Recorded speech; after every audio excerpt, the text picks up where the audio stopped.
बिस्मिल्लाहिर्रहमानिर्रहीम। अस्सलामुअलैकुम।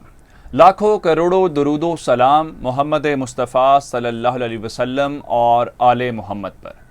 मैं हूं उमर दराज गोंदल और आप मेरा यूट्यूब चैनल देख रहे हैं। सबसे पहले आपको पंजशेर के हवाले से खबर देंगे कि पंजशेर के अंदर जो तालिबान हैं वो सूबाई दारुल हुकूमत बाजारक के अंदर दाखिल हुए हैं। उसके बाद अहमद मसूद ने तालिबान के साथ रात गए फिर बातचीत की है और इस बातचीत के दौरान उसने सरेंडर करने के ऊपर मशरूत तौर पे अपनी रजामंदी का इजहार किया है। क्या शर्त रखी है और तालिबान की जानिब से रात गए कौन जो है उनके साथ बातचीत करता रहा है, ये आपको बताएंगे। और फिर शिमाली इत्तेहाद ने आज सुबह सवेरे बहुत बड़ा दावा कर दिया। वो कह रहे हैं जी हमने परियान जो जिला है पंजशेर का वो हमने तालिबान से वापस ले लिया, ये बताएंगे आपको। और फिर काबुल के अंदर कल बड़ी अहम मुलाकातें हुई थी। DGISI जनरल फैज हमीद साहब कल पहुंचे थे और दिन 2:30 बजे जनरल साहब पहुंचे तो सरीना होटल के अंदर थे, लेकिन यहां से इंटरकॉन्टिनेंटल के अंदर गए और ये एक सरकारी नीम सरकारी जिसको आप कह सकते हैं होटल है, वहां पे मुलाकात एक हुई है। क्या मुल्ला हैबतुल्ला इस वक्त काबुल के अंदर मौजूद है? BBC ने एक बहुत बड़ा क्लेम किया है, मैं आपको बताऊंगा वो क्या है। और गुलबदीन हिकमत यार और उसके अलावा मुल्ला अब्दुल गनी बरादर भी कल मिले हैं, क्या बातें हुई हैं। और फिर इस सारे अमल के दौरान हमें अंदाजा था कि कल जो इंडियंस के साथ हुआ है, जो इंडियंस को तकलीफ हुई है, उसका कोई ना कोई वो हल निकालेंगे। आज सुबह सवेरे ही कोयटा के अंदर जो FC के जवान थे उनके ऊपर एक हमला किया गया है, 3 जवान जो हैं वो शहीद हुए हैं। और उधर अमरीकी जर्नल ने दोबारा से अफगानिस्तान के अंदर जो है वो सिविल वॉर का खदशा जाहिर किया है। ये अमरीकियों को सिविल वॉर कहाँ से याद आ गई, क्या उनके पास नया प्लान है? और फिर मुसलसल खवातीन जो हैं वो मैदान में हैं, कभी हरात के अंदर तो कभी काबुल के अंदर, निमरोज के अंदर आज मैदान लगाया गया। ये तमाम खबरें तफसील के साथ आपकी खिदमत में पेश करूंगा। लेकिन अगर अभी तक आपने हमारा चैनल सब्सक्राइब नहीं किया और आप चाहते हैं कि आपको मुस्तनद और बरवक्त खबरें मिलें तो हमारा चैनल सब्सक्राइब कर लीजिए, बेल आइकन के ऊपर क्लिक कर लीजिए ताकि हमारी आइंदा आने वाली वीडियोस बर वक्त आप तक पहुंचे। अच्छा नाज़रीन, हमने आपको ये बता दिया था कि जो तालिबान हैं वो अब बाजारक के करीब पहुंच गए हैं, या गवर्नर हाउस के मुतालिक मैंने आपको बताया था कि उनके तर्जुमान का बताना यह है कि वो गवर्नर हाउस के करीब है। अच्छा, ये बात आज इंटरनेशनल मीडिया ने चलाई है कि तालिबान बाजारक के अंदर दाखिल हो चुके हैं। लेकिन जैसे ही तालिबान बाजारक के अंदर दाखिल हुए हैं, इस हवाले से एक मारूफ मैगजीन जिसका नाम लॉन्ग वॉर जर्नल है, उसने आज एक बहुत बड़ा रात गए दावा किया है। लेकिन उस दावे की चूंकि तस्दीक नहीं हो सकी तो हम उस खबर को अभी आप तक नहीं पहुंचाएंगे। अच्छा, इस लॉन्ग वॉर जर्नल का दावा यह है कि जो सूबाई दारुल हुकूमत है पंजशेर का बाजारक, तालिबान ने उसके ऊपर कब्जा कर लिया है और मुकम्मल कंट्रोल संभाल लिया। लेकिन चूंकि ये इस मैगजीन का क्लेम है, मुख्तलिफ जराए से या आज़ाद जराए से हम इसकी तस्दीक इस लम्हे तक नहीं कर पा रहे, तो इसलिए हम आपको ये नहीं कहेंगे कि कब्जा हो गया। दाखिल जरूर हुए हैं, सूबाई गवर्नर हाउस के करीब हैं, शदीद लड़ाई चल रही है। इस सारी सूरत हाल को देखते हुए रात को तालिबान के जो कमांडर हैं कारी फसीउद्दीन, उनकी और शिमाली इत्तेहाद के जो सरबरा हैं अहमद मसूद, उनकी आपस में बातचीत हुई है। अच्छा, अब इसमें एक जो मुमासलत है, जो कदरे मुश्तरक है, वो ये है कि ये दोनों ताजिक हैं और शायद इस वजह से भी दोनों ने आपस में कम्युनिकेट किया है। और कारी फसीउद्दीन के साथ जो बातचीत हुई है, अहमद मसूद ने मशरूत तौर पर सरेंडर करने के ऊपर रजामंदी का इजहार किया। अब इसमें हमने पहले भी जब लोग बहुत सारे आपको पंजशेर फतह करवा रहे थे तो हमने आपको उस वक्त भी बताया था कि ये तैयार हो गए थे माहदे के ऊपर, ये माहदे से मुकर गए।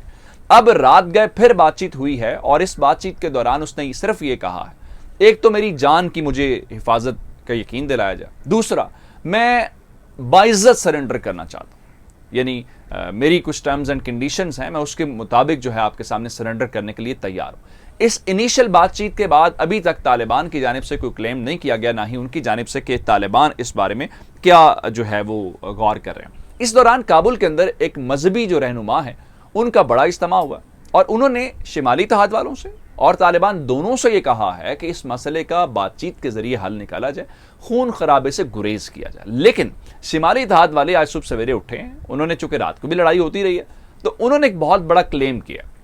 मैंने आपको बताया था कि 5 जो जिले हैं, जो 7 में से वो तालिबान के पास चले गए हैं और जो परियान जिला है वो कल फतह उन्होंने तालिबान ने कर लिया। लेकिन आज शिमाली इत्तेहाद वाले ये कह रहे हैं कि जो परियान जिला है वो हमने वापस ले लिया। तालिबान ने इस बारे में कोई कमेंट इस लम्हे तक नहीं किया कि आया वो उनके पास ही है या वाकईतन ये जो क्लेम कर रहे हैं ठीक करें। लेकिन फिलहाल जो आज अहमद मसूद ने उनको रात को ये पेशकश की है, उस पेशकश के हवाले से तालिबान का रद्द-ए-अमल क्या है उस हवाले से इंतजार किया जा रहा है। अब मैं आपको काबुल लेके जाना चाहता हूं कि काबुल के अंदर कल बड़ा हंगामा खेज दिन था, क्योंकि कल अचानक जो है वो जनरल फैज साहब पहुंचे हैं और एक दावा यह भी हुआ है कि जनरल फैज का यह पहला दौरा नहीं था। इसलिए भी क्योंकि जब फॉल ऑफ काबुल हुआ तो उसके बाद CIA डायरेक्टर जो हैं वो भी तो यहां पे पहुंचे थे। तो कहा यह जा रहा है कल चूंकि सहाफ़ी होटल के अंदर मौजूद थे तो उस मौके के ऊपर वो मालूम हो गया, अदरवाइज ये उनका पहला दौरा नहीं है। लेकिन हम उसकी तस्दीक नहीं कर सके क्योंकि ये भी क्लेम किया गया। अच्छा, कल जब वो पहुंचे हैं सरीना होटल के अंदर और उनके वो कहवा पीने की तस्वीर तो आपने देखी और उसके ऊपर आपने बहुत ज़्यादा कमेंट्स भी किए और फिर सोशल मीडिया के ऊपर भी रात चलता रहा कि चाय या कहवा काबुल के अंदर और धुआं दिल्ली के अंदर। अच्छा, लेकिन रात को हुआ ये है कि BBC ने क्लेम ये किया है कि वजारत दिफा पाकिस्तान के साथ उन्होंने जो बातचीत की है उनके मुताबिक तालिबान क़यादत की और जनरल फैज साहब की मुलाकात तो हुई है, ये बात तो तयशुदा है और ये मुलाकात की तस्दीक भी हो गई है। लेकिन BBC के मुताबिक खबरें ये हैं कि मुल्ला हैबतुल्लाह कंधार से काबुल आ चुके हैं। इसका मतलब यह है फिर हुकूमत का ऐलान भी करीब है क्योंकि सॉरी जो वफूद हैं वो भी आ चुके हैं। अच्छा, BBC के मुताबिक मुल्ला हैबतुल्लाह काबुल के अंदर मौजूद हैं और कल दिन 2:30 बजे जनरल साहब जो हैं वो सरीना होटल से निकलते हैं और वो इंटरकॉन्टिनेंटल होटल में चले जाते हैं। अच्छा, ये जो इंटरकॉन्टिनेंटल होटल है ये एक नीम सरकारी होटल है और वहां पे दावा इनका ये है कि मुमकिना तौर पे जो पाकिस्तान की खुफिया एजेंसी ISI है उनके सरबरा और मुल्ला हैबतुल्लाह जो तालिबान के सुप्रीम लीडर हैं इनके दरमियान मुलाकात कल हुई है और इसी वजह से जनरल साहब कह रहे थे कि एवरीथिंग विल बी ओके, इसी वजह से था। अच्छा, इसके अलावा मुल्ला अब्दुल गनी बरादर से मुलाकात के दावे अफगान मीडिया बहुत ज्यादा कर रहा है और गुलबदीन हिकमत यार ने इस मुलाकात की तस्दीक कर दी है कि कल उनकी जनरल फैज साहब के साथ मुलाकात हुई है। अच्छा, ये सारे कुछ हो रहा था तो हमें अंदाजा था कि इंडियंस को ये बात बर्दाश्त नहीं होगी और पाकिस्तान के अंदर कोई ना कोई कार्रवाई होगी। आज सुबह सवेरे ही कोयटा के अंदर जो FC है उनके जवानों के ऊपर एक खुदकुश हमला किया गया है या कोई और तरीके से हमला जरूर किया गया है और इस हमले की जिम्मेदारी भी TTP ने कबूल कर ली है। और तुरखम बॉर्डर पे पहुंचे पाकिस्तान के आज वजीर दाखिला शेख रशीद साहब, उन्होंने कहा कि कल जो हमारी लीडरशिप गई हुई थी उन्होंने कल TTP के मुतालिक तो बातचीत जरूर की है और हम ये समझते हैं और ये इन्वेस्टमेंट है इंडिया की। इंडिया उस चीज़ को जो कि वहाँ से जिल्लत के बाद निकल गया तब वो कहीं ना कहीं यहाँ आग लगाने की कोशिश करता है। वैसे जनरल मार्क मिली जो हैं उन्होंने प्रेस कॉन्फ्रेंस की है और उन्होंने कहा जी अगर अफगानिस्तान के अंदर अगले कुछ चंद महीनों के अंदर जो खाना जंगी सिविल वॉर हो सकती है और ये कहा कि अगर कंट्रोल ना हो, हालांकि तालिबान कह चुके हैं अब आप जा चुके हैं और उनके जाने के बाद भी तशद्दुद का कोई वाकया रिपोर्ट नहीं हुआ, दाइश भी कंट्रोल में, बाकी मामला भी। तो लेकिन अमेरिकन बार बार बात कर रहे हैं, अमेरिकन क्यों बात कर रहे हैं, उनके पास क्या प्लान है कि अमेरिकन दुनिया में कुछ भी कर सकते हैं।